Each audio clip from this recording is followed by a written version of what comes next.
Our economy sustains recovery with 0.51% GDP growth in Q1 2021, with Agric, trade, information and communication as well as manufacturing topping the chart of performing sectors. Welcome to the portfolio showing on NTA News 24. I'm Comfort Amadu. We have the President of Farmers Association of Nigeria to speak to that right after the news.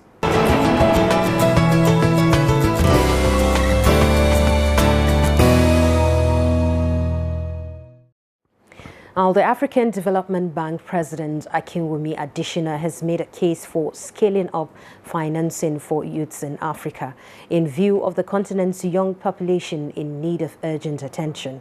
The AFDB president was speaking at a virtual roundtable where he presented a novel concept for youth entrepreneurship investment banks, which he says must become the focus of global support. By developing a new financial ecosystem around the youth that is systemic, scalable, and sustainable, we will be able to create youth-based wealth and jobs massively across the continent. The youth are Africa's best assets. Figures from the National Bureau of Statistics indicate that agriculture remains positive throughout the country's recent recession, with the agricultural sector contributing 22.35% to GDP in the latest figures released by the MBS. Those are the news highlights. Stay tuned for more on the program.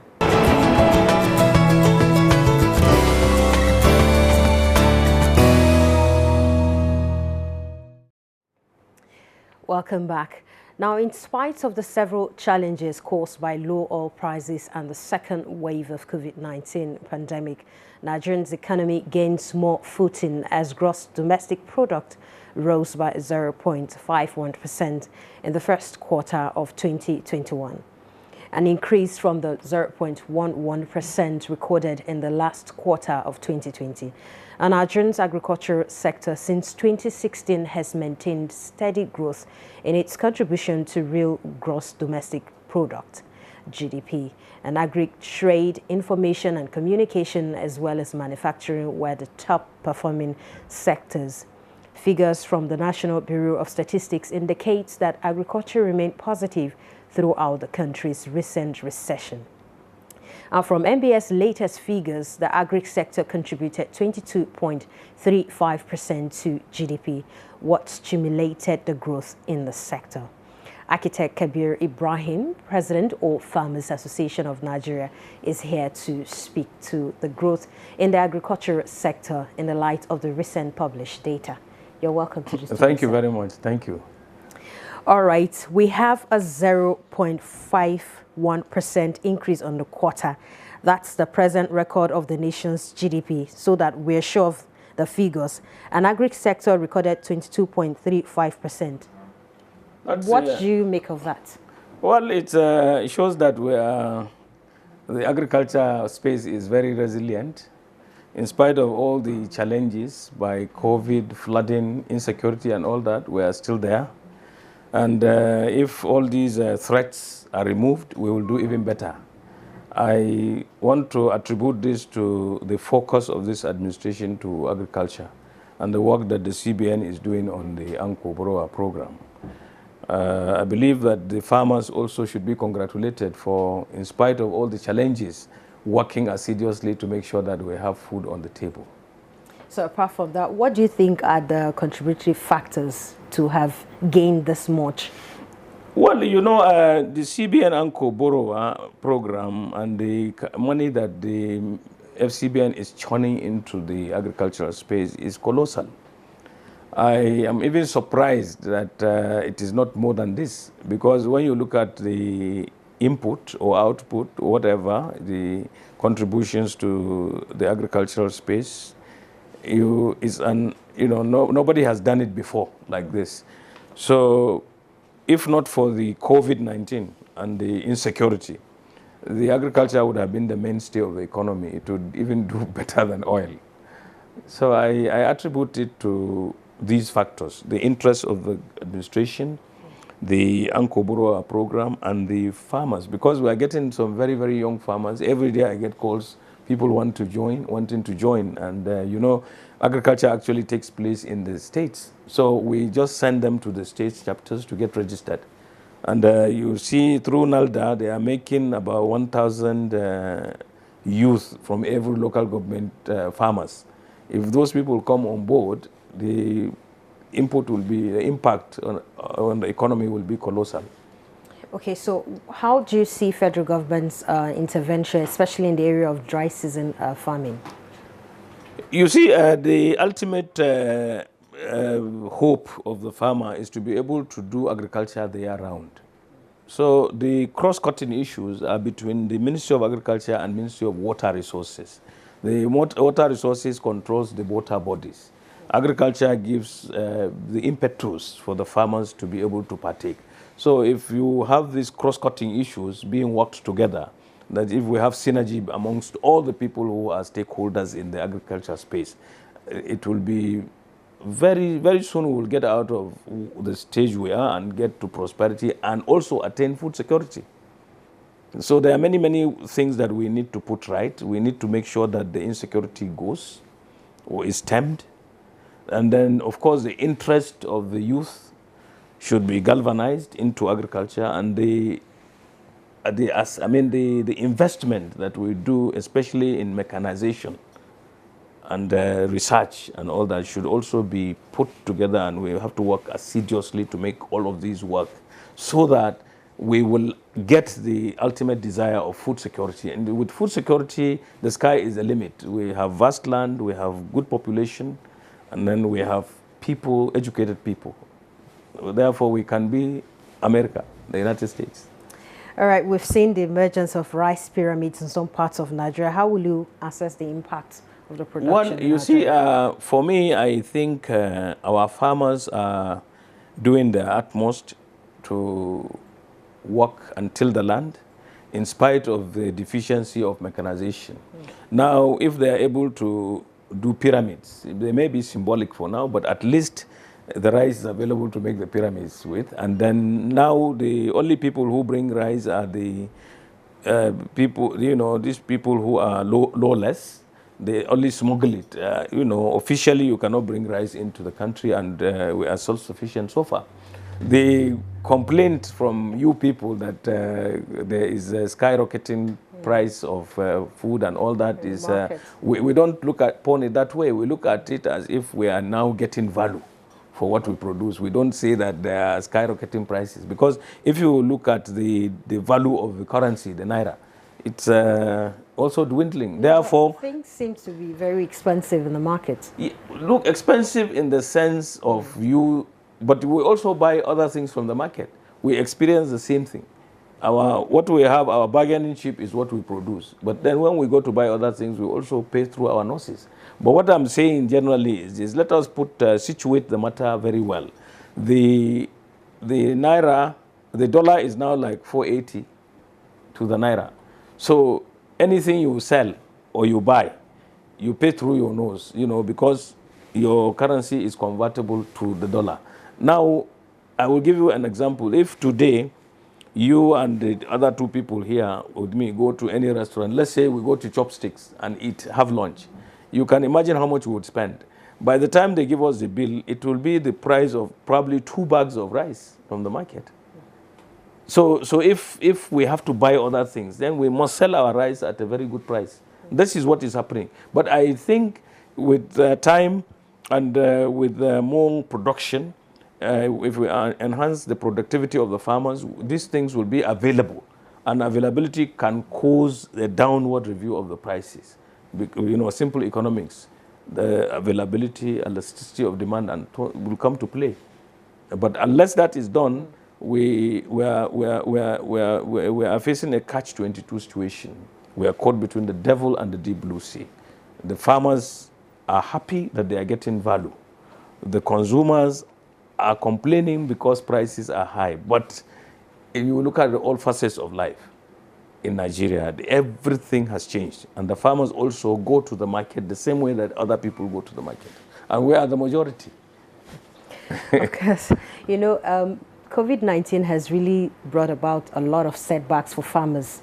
So how are they able to cope and sustain production at high level? Well, in the beginning, when we couldn't access our farms, when there was complete lockdown, it was a very serious problem. But the government quickly saw reason why we should be allowed and facilitated to get to our farms. I think we should largely say that we have access to our farms. The only thing that is disturbing us is actually insecurity. It's not COVID-19. We have come to terms and we have a new normal. So everybody knows how to protect themselves. We do the CDC protocol and we go to our farms and make sure that we don't come together too closely, and then we produce. But we are reticent about going to our farms in some of the regions. I come from Faskari in the southernmost part of Katsina State, and we are now almost the epicenter of this banditry and kidnapping. And our people 3 kilometers from the headquarters of local government, people cannot go to their farms. So we cannot produce. Once we can, and that is the threat to productivity and to food security generally. So in the northeast, the northwest, and then the kidnapping banditry is even spreading all over the country. So we have a problem. Unless there is a serious nexus between food security and insecurity. So unless you do something about insecurity, you are not likely to attain food security. But are farmers really taking advantage of the free African continental trade to expand their exports? Well, you see, AFAN, we are members of the National Action Committee. I represent AFAN there, and we are working and we are identifying competencies that we need to revamp to be able to participate very well in the AFTA. So to that extent, we are working, to produce optimally, such that we will be able to have surpluses that we will sell on that market, because the market is now open. And informally, the Nigerian market has been very, very accommodating to almost all of this hemisphere, because our foods go to Niger. If you go to the Wano market, you see so many trucks carrying food items to Niger, up to Timbuktu, and then up to northern Ghana. So it's been informal. Now it's going to be formalized, and there is not going to be, we will not encourage protectionism. People are going to bring in what they have the advantage on.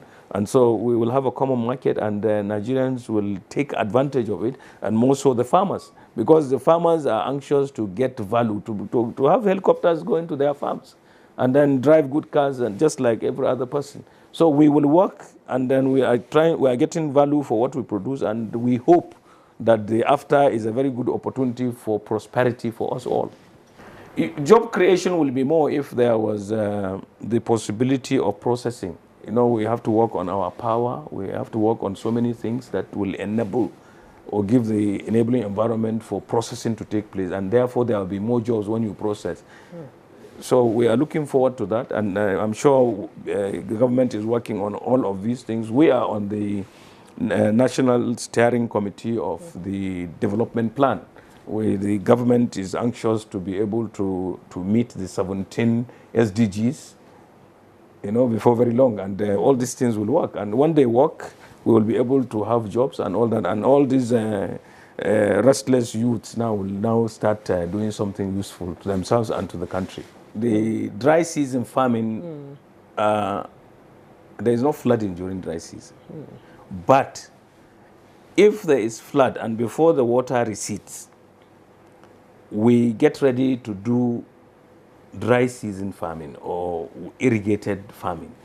Those areas where water had flooded, as it recedes, they are still wet. So we should be able to plant once or even twice, take advantage of the flood. The flood waters can also be collected and be used elsewhere where there is not sufficient water. So the flooding itself, you can take advantage of flooding. So in some cases, I believe in Kebbi and in Jigawa, the federal government dispatched the Minister for Agriculture to look at those places and help the farmers to recoup what they lost by giving them some inputs to plant on the receded areas once, twice, and probably this explains what you have in the growth, because this growth has not come about during the harvest season. You know, it has come now, first quarter. This is the dry area time, and we have this growth. So it is probably impacted by the dry season farming. So how can we actually promote agribusiness in the country? In several ways. Once, you know, I was trying to tell you that if we are able to process, so internally we add value to what we produce, and then agribusiness simply means that your business sprouting from agricultural produce.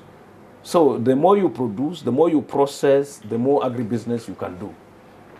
So we can do it once we maximize or optimally make the farmers produce the seed with which you now process and you add value to it. And then you can do it in such a way that you will export what you do. I will give you one practical example, let's say in hide and skin. When you slaughter your animals, when you process the skin, you export it to maybe Italy. Now, if you take the raw skin, you get less value than when you send it when it's crest blue or when it is fully processed. So once processing takes place, you will now get more value. It's the same thing as corn. You know, if you take corn to Niger Republic in its primary form, it's different from when you now process it. You know, maybe take it as flour or something, you get more value. So this comes about, and this is agribusiness.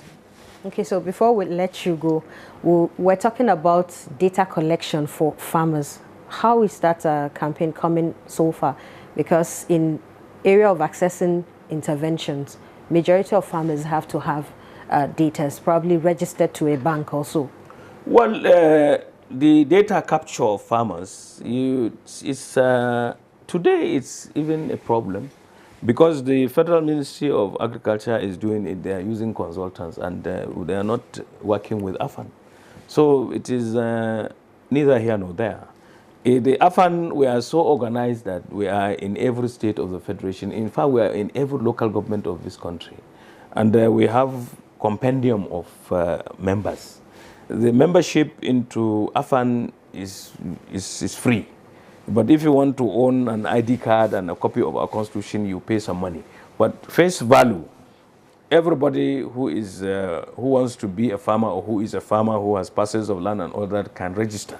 And then we can do this cheaply.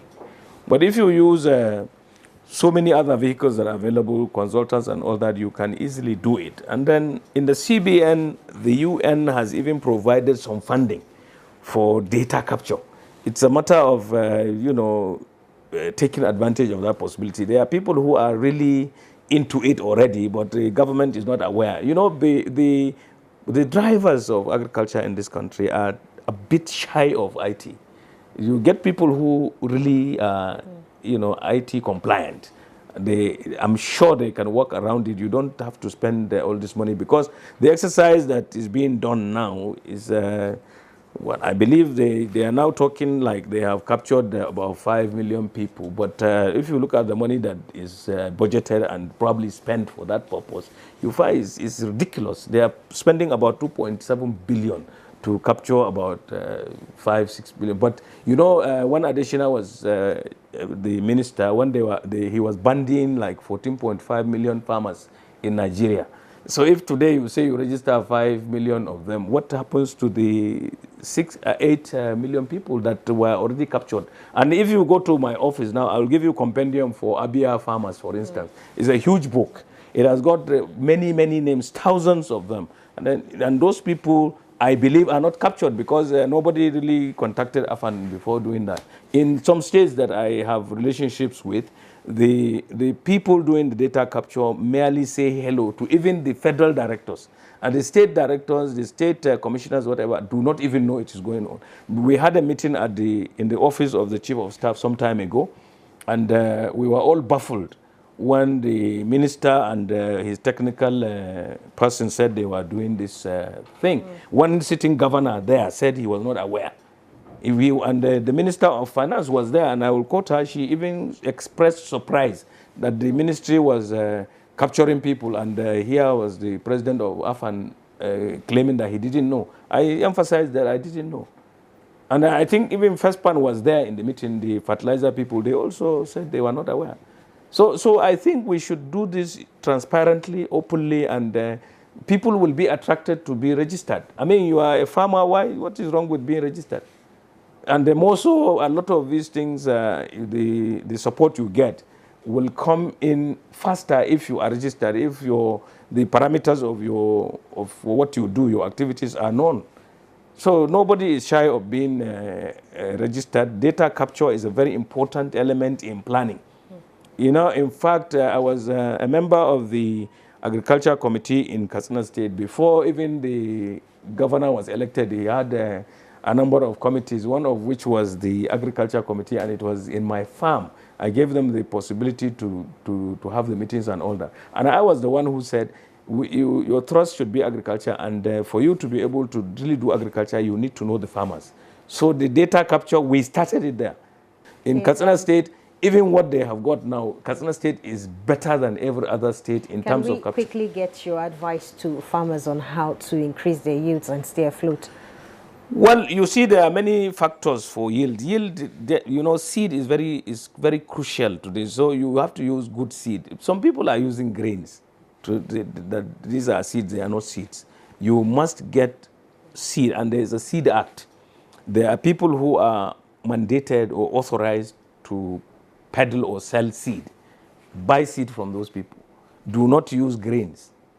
And then, of course, globally, you know, in the context of Nigeria, you need to support manpower with machine power.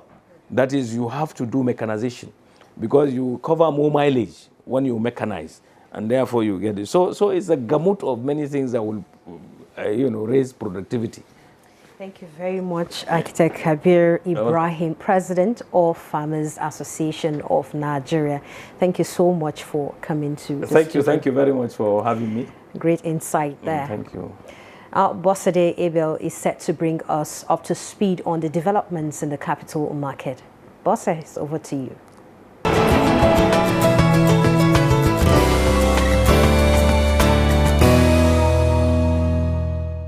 Hello and welcome to the Market Review segment. I am Bosede Abel. It was another red week as the NGX All-Share Index depreciated by 2.93% to close the week at 38,324.07, with market capitalization dropping to 19.9 trillion naira. 1.048 billion shares worth 11.5 billion naira in 17,233 deals were traded last week by investors on the floor of the exchange.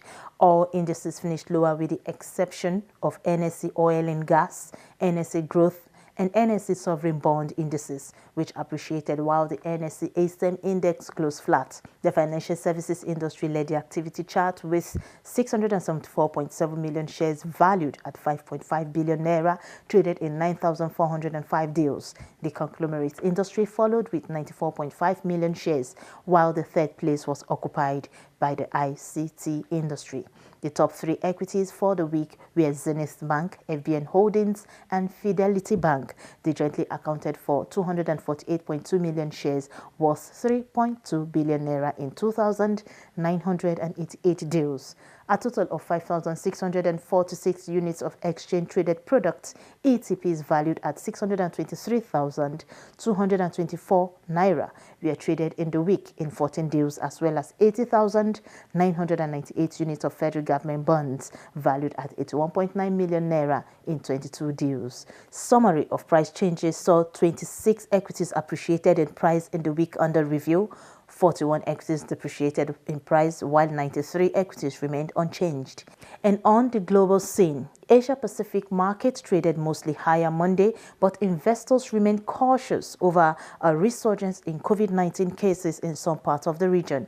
In Japan, the Nikkei rose 0.17% at 28,364.61, trimming some of its earlier gains. The Shanghai Composite rose 0.31%, while in Hong Kong, the Hang Seng Index was down 0.16%. It was a quieter trading day in Europe, with markets closed in Germany, Switzerland, Denmark, Norway, Belgium, and Australia for the White Monday public holiday. London FTSE was up 0.29% and CAC 40 of France also down by 0.18% in late morning trade. U.S. stock indices advanced in early trading on Monday after the S&P 500 posted its second negative week in a row. The Dow Jones Industrial Average gained about 151 points. The S&P 500 rose 0.5%, with Nasdaq Composite up the most at 0.7%. While in Africa, markets started the week on a positive note, with South Africa's JSE Africa Top 40, Kenya's Nairobi's All Share, Namibia's Overall Index, and Ghana's GSE Composite posting gains, while Tunisia's Tunidex closed flat. That's the market review segment. I am Bosso Deebo. Please stay for the concluding part of the program.